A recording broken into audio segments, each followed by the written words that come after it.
안녕하세요. 아르고 심리의 아르고 심리의 훈쌤. 벨쌤입니다. 어렵다. 자, 오늘은 많은 구독자분들이 저한테도 책 추천을 해달라는 얘기가 많았어요. 근데 이제 훈쌤도 책을 되게 좋아하세요. 그래서 책 추천 리스트를 한번 서로 이야기를 해볼까 해요. 저는 책 추천을 지난번에 한번 했었는데 책 추천은 사실 때마다 되게 달라져요. 왜냐면 그때마다 이제 꽂히는 책이 다 다르기 때문에. 그래서 저는 심리학자다 보니까 조금 더 심리학에 관련된 책이 많고, 그리고 특히 사회심리학자다 보니까 사회심리학 쪽, 문화심리학 아니면 그런 연구들이 많거든요. 요거는 지난번에 제가 책 소개를 했던 책이에요. 이거는 범죄심리학 혹은 프로파일러가 되는 것에 관심이 많다 하시면은 실제 프로파일러가 쓴 책이기 때문에 참고를 하시면 좋다라고 이야기를 드렸고, 요거는 어쩌다 한국인이라는 책이거든요. 읽었어요? 아니요? 이거 고려대 허태균 교수님이 쓴 책이거든요. 근데 이 책은 제가 조금 스토리가 있는 게, 이 책을 읽으면서 막 와 우와 하면서 읽었거든. 근데 뒤에를 딱 봤더니 레퍼런스가 없는 거야.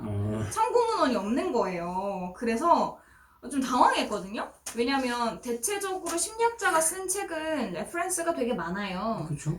뒤에 막 되게 두꺼운 책인 줄 알았는데 이만큼 막 레퍼런스고 막 이런 경우가 많거든요. 근데 허태균 교수님은 그래서 만나서 얘기를 나눠봤어요. 지난번에 학회 갔을 때 뒤풀이에서 이제 만났거든요. 그래서 교수님 제가 이 책을 읽었어요. 그랬더니 그 책을 왜 읽었니? 그래서 이 책 진짜 재밌다고. 왜냐면 한국인을 연구하는 심리학이 그렇게 많지 않거든요.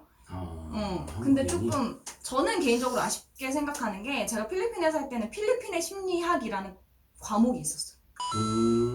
근데 한국인의 심리학이라는 전공 서적이 있기는 해요. 그런데 너무 클래식한 내용만 있어. 전통적인 내용만. 그래서 이 책에서는 우리가 사실은 일본이랑 싸잡아서 동양권으로 해서 문화연구에서는 같이 소개가 되거든요. 여기서도요?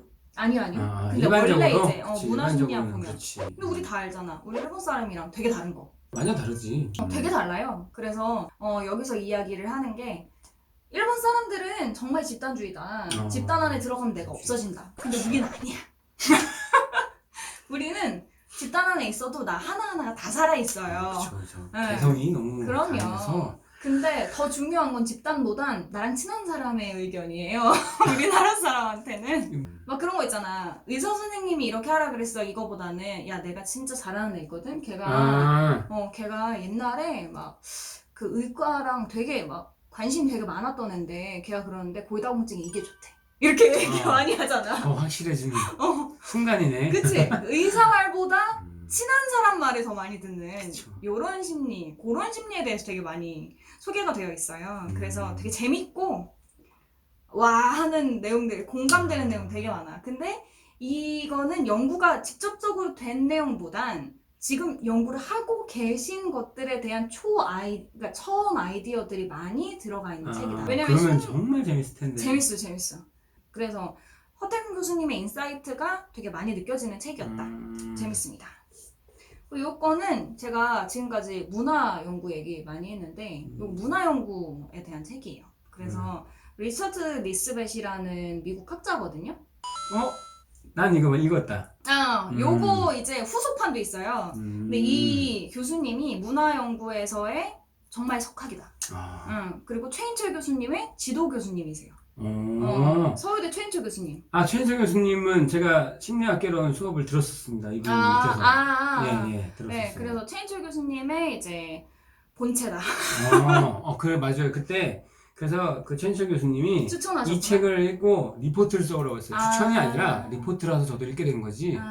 제가 찾아본 건 아니었는데, 이거 되게 재밌어요. 이거 진짜 재밌어요.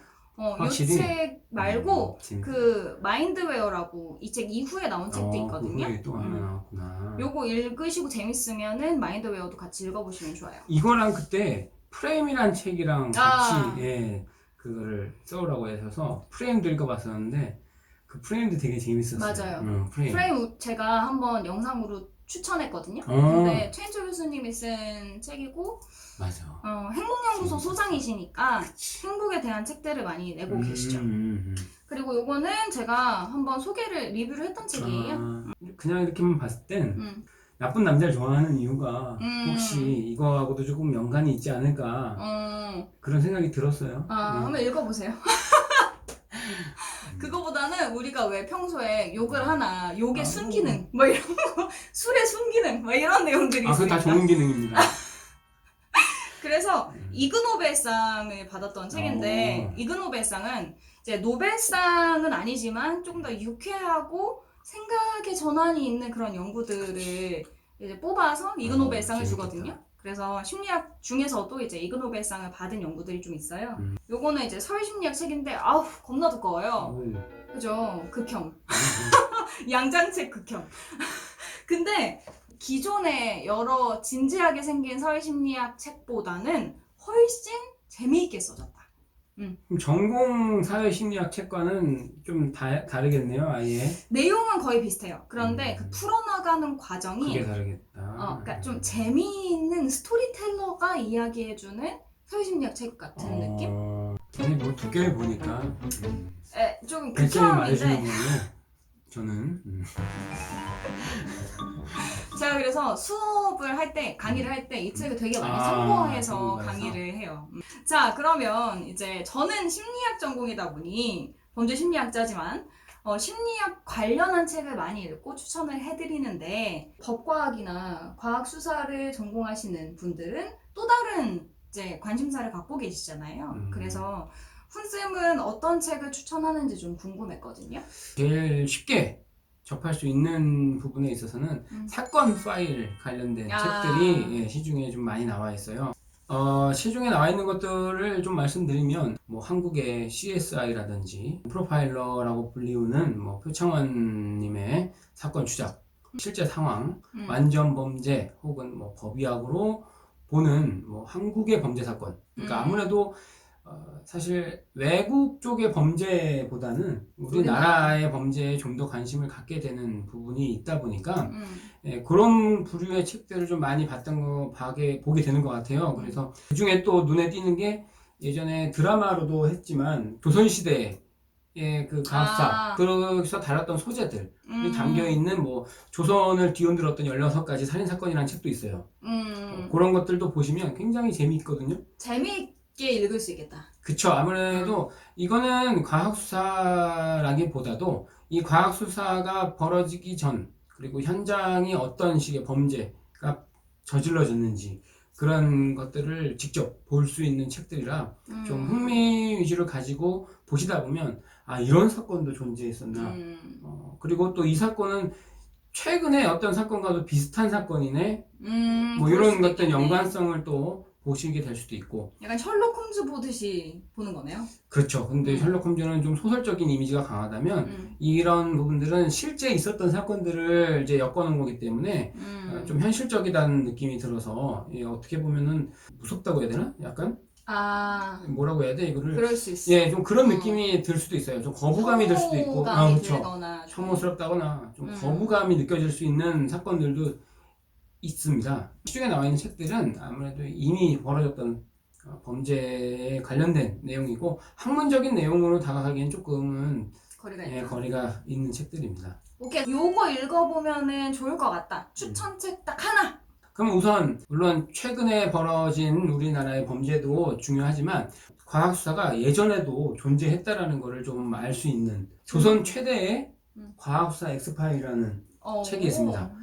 이 책을 보시면 지금도 사실 과학수사가 뭐 기술적인 부분이 존재했고 그 기술적인 부분에 따라서 과학수사도 많이 발전했다라고들 하고 있고 또한 이 과학수사 자체가 원래 영국 그리고 외국에서 더 기법들이 많이 발전을 했고 막 도입되고 했지만 우리나라에서도 이러한 과학수사와 같은 비슷한 그러한 수사를 펼쳤다는 것을 좀 알 수 있는 좋은 계기가 될 수 있는 책이라고 보시면 될 것 같아요. 그래서 우리나라도 그렇게 나쁜 환경은 아니었구나. 이 과학사를 관심이 있었구나. 관심도 있었고 또 조선 시대 당시에 저희들한테 이제 조상이시죠. 그런 분들이 또 굉장히 현명했구나 라는 것들을 알 수 있는 그런 계기가 되는 책인 것 같아요. 자, 근데 제가 들어보니까 주로 교양에 관련된 책들이 많은 것 같아요. 책을 추천해달라고 하면 먼저 물어보는 게 심리학을 교양으로 이제 접하고 싶냐, 아니면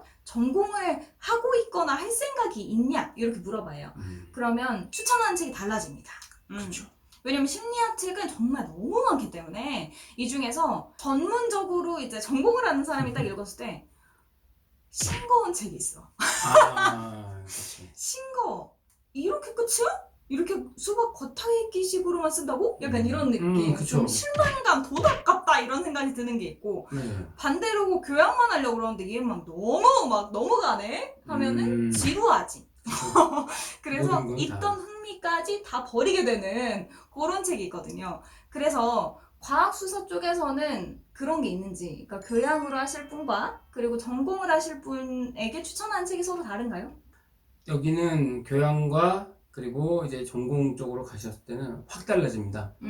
그래서 전공 쪽을 만약에 하실 의향이 있으시다면 이제 전공에 관련된 책을 추천을 해드리겠습니다만 순수 화학 이런 거 아니야? 아니요, 그렇지는 않습니다. 다만 이해를 하려면 내가 화학적인 기본이 화학적인 있어야지. 기본 베이스를 알려면 일반 화학 쪽 관련된 공부는 하셔야죠.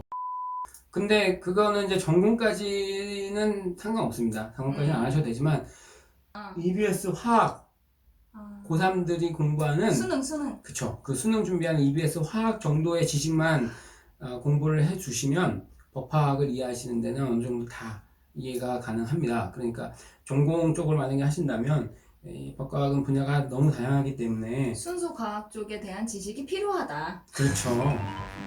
기초과학부터 좀 공부를 하시는 게 전공을 공부할 때 나중에 전공 쪽으로 나가실 때는 도움이 많이 된다.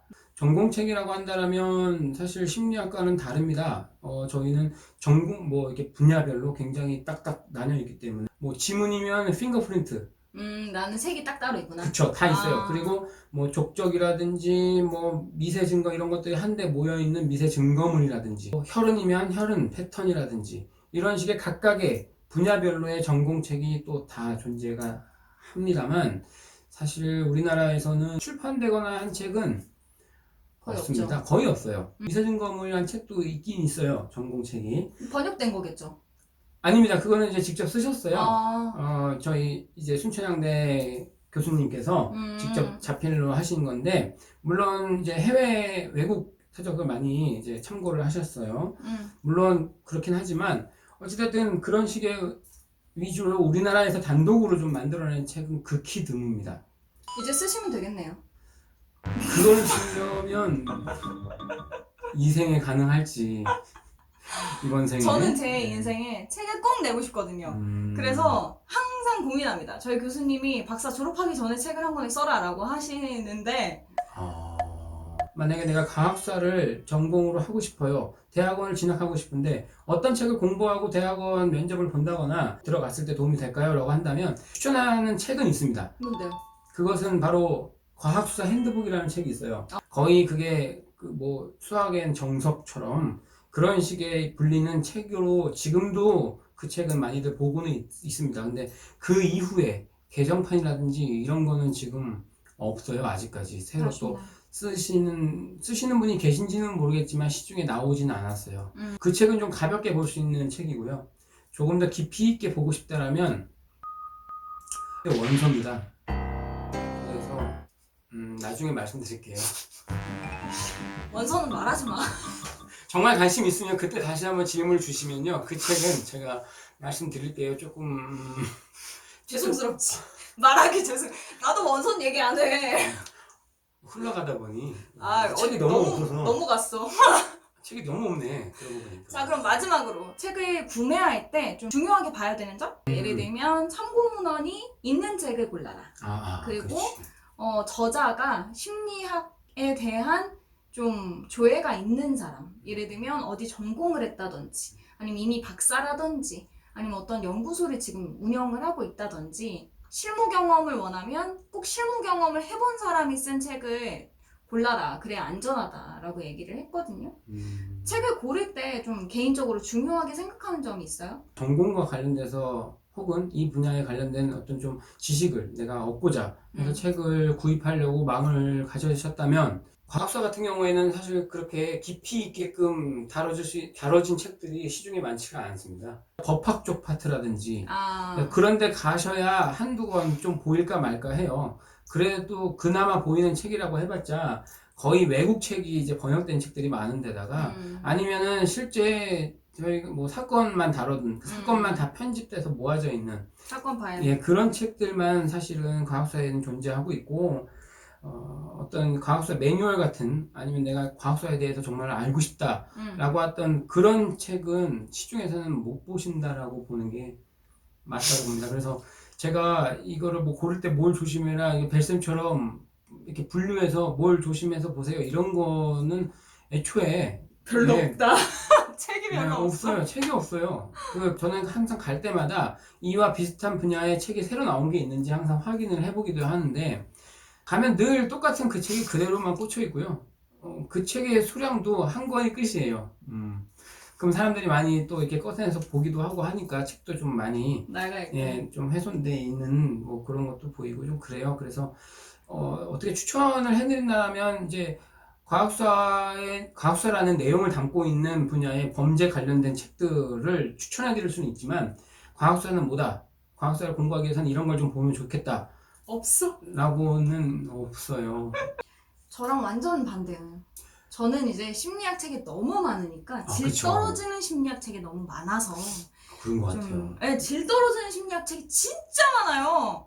많이 그래서, 봤습니다. 예. 예, 저도 너무 뱃살만큼은 아니지만 이제 약간의 심리를 조금은 접했던 사람으로서 이제 항상 심리학 책이 있는 코너를 늘상 이제 패턴이 들렀다 가는 지나가는 패턴인데, 가서 보면 물론 이게 이 심리라는 책이 보면 심리학자가 쓴 것과 일반인이 자신이 경험했던 심리라는 이름만 넣어가지고 네, 그렇게 하면 읽어봤을 때 맞아 내가 이거는 공감대가 형성된 책이지 심리책이 아니거든요. 그러니까 그냥 에세이지. 네, 근데 사람들은 오히려 그런 거에 조금 더 관심을 갖게 되고 열광을 하는 게 있는 것 같아요. 그래서 맞아요.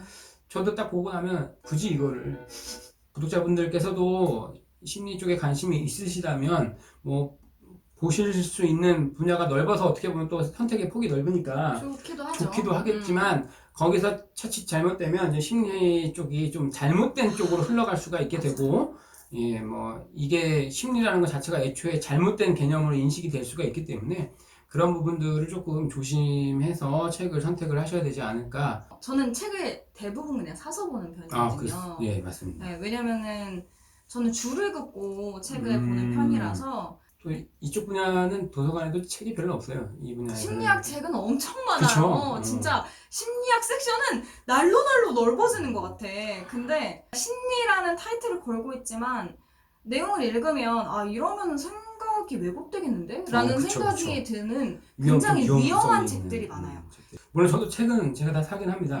사긴 하는데 뭐 밑줄 긋거나 이러진 않지만 저는 책 냄새가 너무 좋아요. 너무 좋아. 그래서 그 책 냄새를 고이 간직하는 것도 제 취미 중에 하나라서 책장에 이렇게 꽂아놓고 이렇게 바라볼 때도 되게 기분이 좋아요. 너무 좋아. 그래서 항상 책을 사놓으면 오죽하면 예전 초등학교 때 샀던 책도 지금까지도 있어요.